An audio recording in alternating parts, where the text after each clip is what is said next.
Alright, so in this video we will uh, derive the expression for the energy density associated with electric fields, which is rho is equal to half epsilon 0 E square. The derivation of this will be a bit involved, and we will have to use some mathematical concepts which we have uh, which you're probably not familiar with, but I'll try to explain everything as we go along, and hopefully you'll have fun. All right, so we've already talked about the concept of the gradient in class. So the gradient operator is defined as I hat del x plus j hat del y plus k hat del z, and this looks kind of strange, but the way it works is that if you're calculating the gradient of a scalar function, you let this act on the scalar function. So you have this I hat del x plus j hat del y plus k hat del z acting on f. And basically what happens is that the f is distributed, and so you have I hat del f del x plus j hat del f del y plus k hat del f del z, and this is something that would give you a regular vector, because del f del x will be the x component of the vector, del f del y would be the y component, and so on. So this is how the gradient operator works on a scalar. All right, the gradient operator can also act on a vector. So let's think about how that would work. So here's our gradient operator, and let's say we want to allow this operator to act on some vector b, and the vector b in Cartesian coordinates is I hat bx plus j hat by plus k hat bz. All right, now the gradient operator has a life of its own. It clearly looks like a vector. It has an x, y, and a z component. So we can calculate the dot product of the gradient operator with the vector b using the same rules as dot products that we learned when we were discussing vectors. So you can calculate this quantity del dot b, and what would that be? So we are just going to apply the same rules as that we use for calculating dot products, um, and since we are doing del dot p, we will take the I hat component of del and the I hat component of b, which is b sub x, and write them like this. And then we do the same thing for with the y components, del y by and del z bz.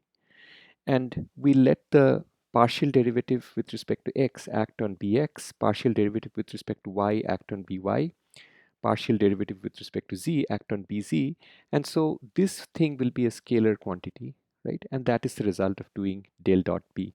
When you calculate the dot product of the del operator or the gradient operator is also called the del operator. When you calculate the dot product of the del operator with respect to b, you get a scalar, and this quantity is sometimes called the divergence of the vector b.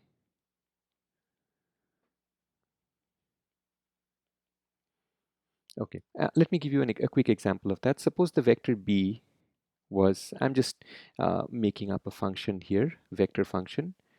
B, which depends on x, y, and z, is maybe x square y I hat plus x, y, z j hat plus maybe x, c, k hat. So what would del dot b be? So we would take the x component of the, we'll take the x partial derivative of the x component. So b sub x, this is clearly b sub x, this is b sub y, and this is b sub z.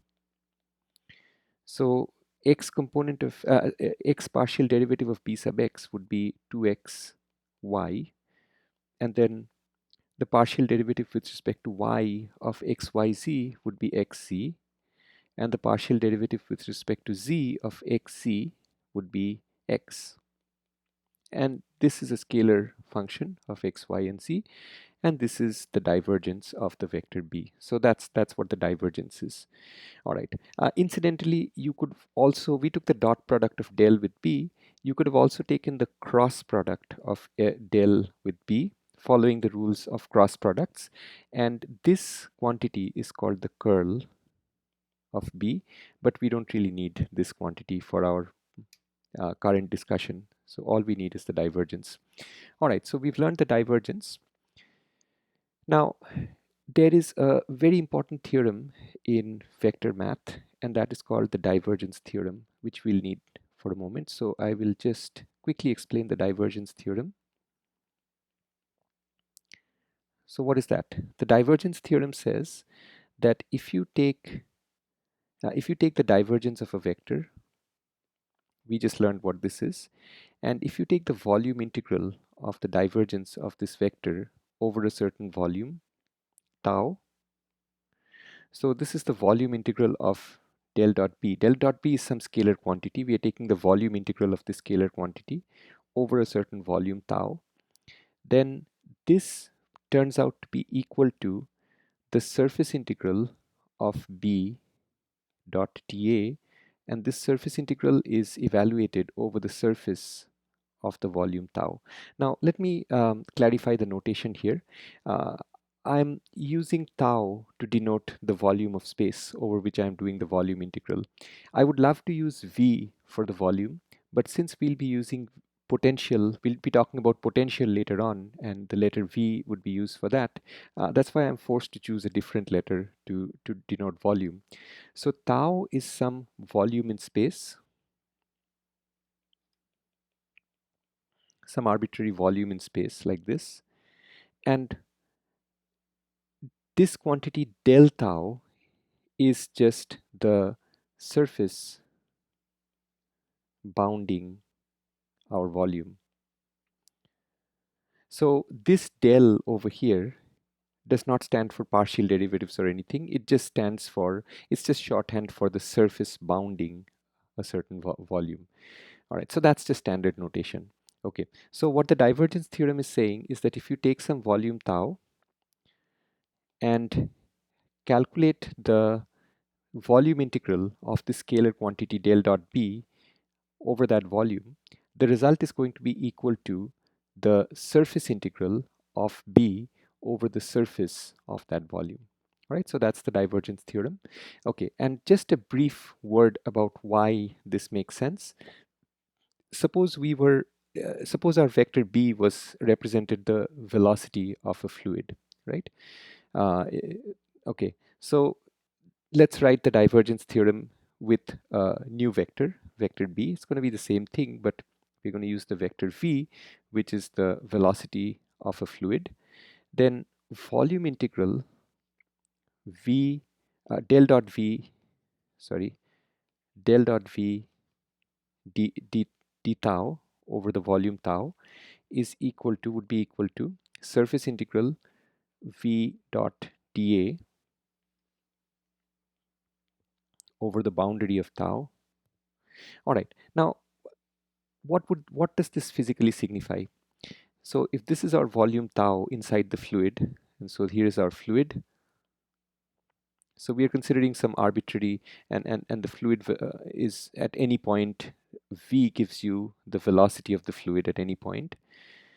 So this is our volume tau. Del dot v d tau, I mean the volume integral del dot v d tau represents the rate at which fluid is leaving this volume. So this side of the equation, the left side of the equation, represents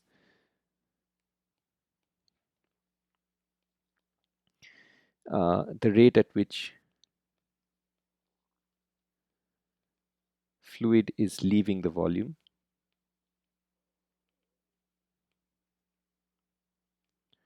And the right hand side of this equation, as we already know, this part we already have learned in class, what is the flux of the velocity vector over a surface? It just represents how much fluid is crossing that surface. So clearly this is the So as we've learned in class, this is the rate at which fluid is crossing the surface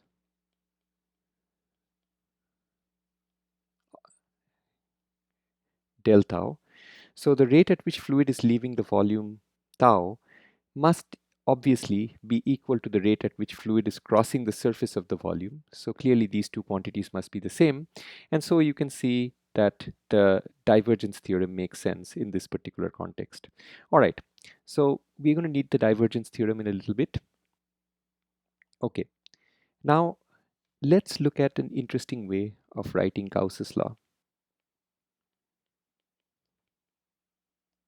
Okay, so what was Gauss's law? Gauss's law states that uh, if you have some charge distribution, the electric field produced by that charge distribution obeys this relationship. Surface integral, sorry, the flux of the electric field over a certain Gaussian surface. Let's say let tau be our Gaussian volume, and del tau be our Gaussian surface in order to match the notation that we are using. So surface integral E dot dA over the surface of our Gaussian surface, which our um, new notation, according to our new notation, it will be del tau, is equal to the charge enclosed by the Gaussian surface divided by epsilon 0, right? Okay, so we can do one little thing here. We'll keep the left hand side as it is for now. For the right hand side, the total charge enclosed by the Gaussian surface would be the charge enclosed by the volume tau, right? So I can write the total charge as a volume integral as follows. Volume integral charge density dV, d tau, I mean. So basically what I did here was I could have written the total charge as the volume integral dq, where dq is an infinitesimally tiny amount of charge inside this volume, and dq could be written as the charge per unit volume d tau. So that's what I just did in one step. So instead of writing dq, I wrote this as rho, which is the charge per unit volume, d tau. D tau is an infinitesimal unit of volume inside inside tau. Notice that del tau is the surface of the volume, but d tau just represents an infinitesimal amount of volume, infinitesimally small volume, or a volume element inside the inside tau. Okay, so now let's apply the divergence theorem on the left hand side. So the left hand side now becomes, according to the divergence theorem, it becomes, let's look at the divergence theorem here, either of these. Um, Surface integral of a vector over a certain surface is equal to the volume integral of the divergence of the vector over the entire volume. So I can write the left hand side as a volume integral del dot E d tau over the entire volume. So I've turned this surface integral on the left hand side into a volume integral using the divergence theorem. And so the right hand side is as it is, rho d tau. I can just move the 1 over epsilon into the integral because it's a constant. So these two volume integrals are equal, which means that their integrands have to be equal. Otherwise, they cannot always be equal. So that means we get this relationship that del dot E, the divergence of the electric field, is equal to rho over epsilon 0. And this is the result that we were after.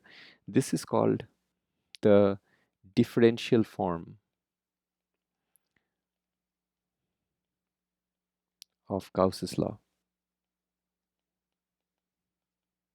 All right. So the form of Gauss's law that we've seen in class, which is this one, is the simpler integral form of Gauss's law. But in more advanced texts, you use the differential form of Gauss's law. In more advanced applications, you usually see the differential form of Gauss's law. All right, so we have that out of the way now.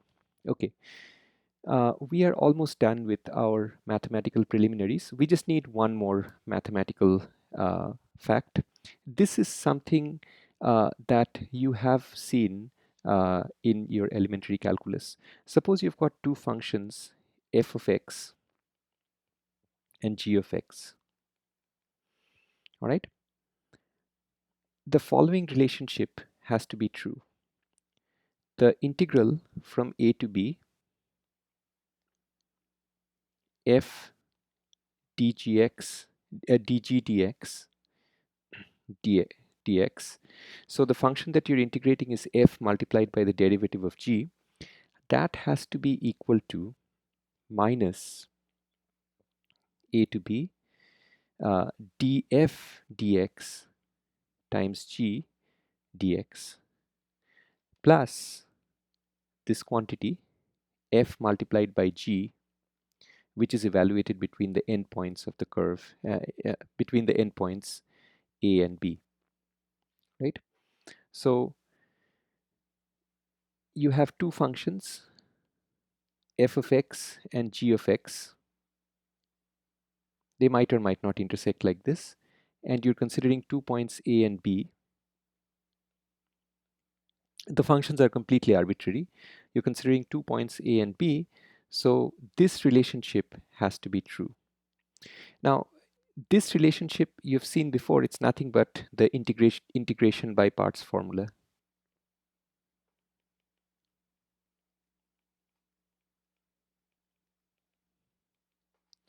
And you've seen it in elementary calculus. So suppose you are trying to integrate some function, and it's difficult to come up with the integral for that, but you notice that the function can be written as one function f times the derivative of another function g. Then you can try integrating this thing instead. Sometimes it's easier to integrate this thing, and that allows you to integrate the original function. So that's integration by parts that you're familiar with. There is an analog of that in vector calculus, which is basically the same idea, except that things are a little bit different. So suppose you you have you have the vector b and a scalar function f, right? Um, suppose you have this quantity volume integral del dot b times f d tau. So the divergence of b times f d tau. This can be written entirely analogously to the equation that I have at the top of the page. So notice that in that equation, I have a function multiplied by a derivative of another function, and that is equal to negative of the derivative of the first function times the second function. So it's going to be minus volume integral del dot f, or gradient of f, which is a vector, dot b d tau, right? And what will that last term be? So a and b were kind of like endpoints of the curves.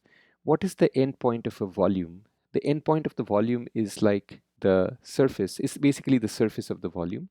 So the last term here is going to be surface integral of b times f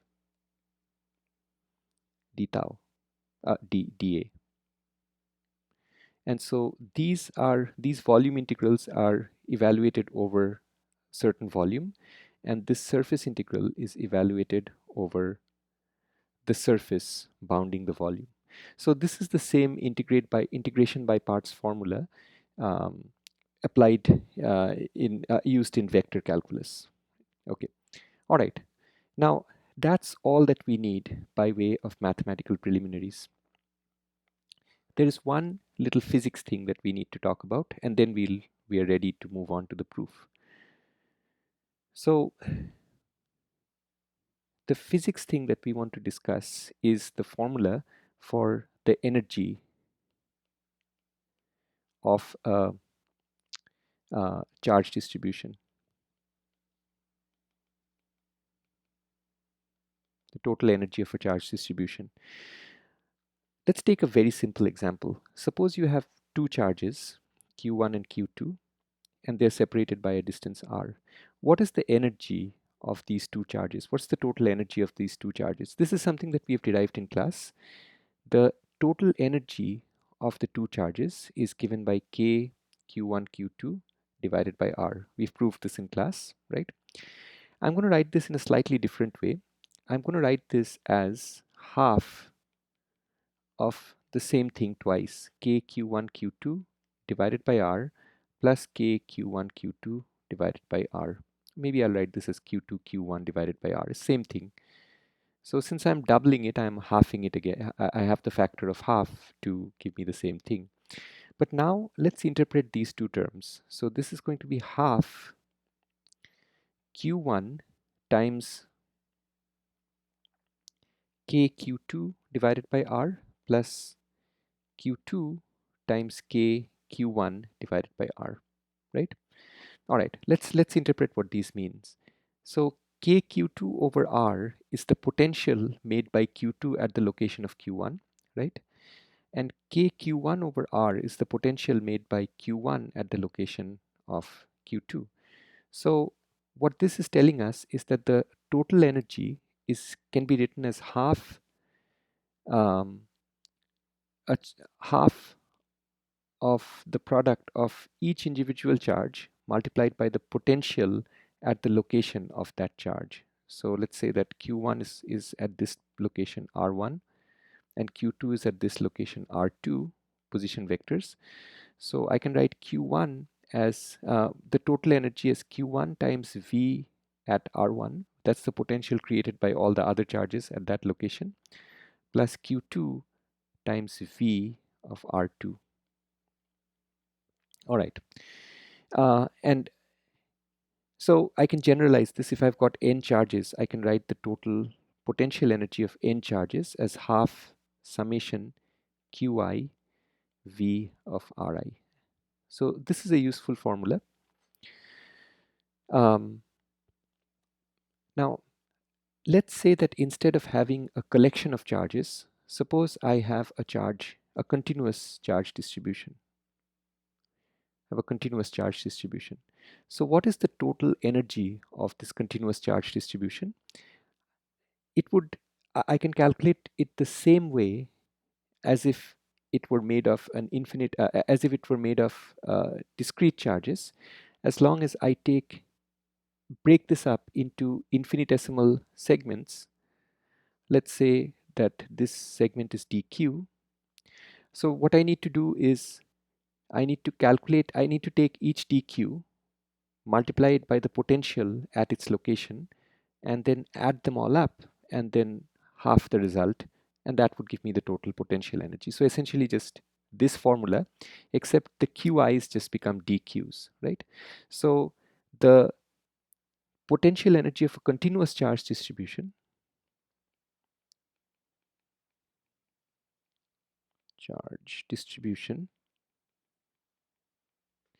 would be U is equal to the volume integral dq times v. So you can see how this formula relates to the previous expression that I have. That's for discrete charges, but here this is continuous, so the sum gets replaced by a volume integral, and the volume integral is over a volume which encloses all these charges, and yeah, and instead of q you get dq, right? So I'm going to do the same thing. Suppose the charge that I did earlier. So suppose the charge density is rho. This is the charge density. dq would be equal to rho d tau, right? D tau is a tiny element of volume, infinitesimal volume element. So dq is the charge that's enclosed in an infinitesimal volume element, and so that's going to be uh, the volume element itself, the volume itself multiplied by the charge density. So let's plug that in, and so we get volume integral rho v d tau. So all I did was replace the dq by rho d tau. This is the energy of a charge distribution. Okay, and v is the potential at any location in the charge distribution. All right, so now that we have this, we are finally ready to begin our proof.